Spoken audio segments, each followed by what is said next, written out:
Okay, we're starting Excel Lesson 12, Step by Step 18. We're going to click the Data X Worksheet tab and select cells A2 to F9. The new Quick Analysis icon appears at the bottom right of the selected range. So move the mouse pointer to the button and the screen tip displays. The Quick Analysis button, a small window, or click the Quick Analysis button, a small window called the Quick Analysis Gallery opens. So click the Charts tab in the gallery. The options change in the lower part of the gallery. Move the mouse pointer to each of the charts and preview appears on the screen above the Quick Analysis group gallery.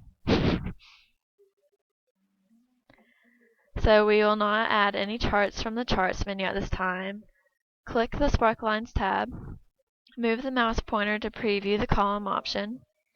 A set of tiny column charts shows in column G. Click the Line option. A series of lines appear in your worksheet in column G.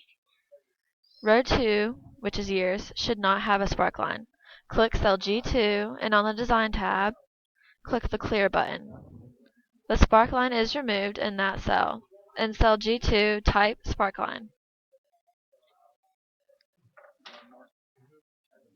Click cell G9. Use the fill handle to drag to cell G10. A sparkline appears for the total. Select G3 and G10 and click the Design tab. There are a number of options you can do with the sparklines. In the Show group, click High Point and Low Point. And in the Style gallery, choose Sparkline Style Dark, number 3.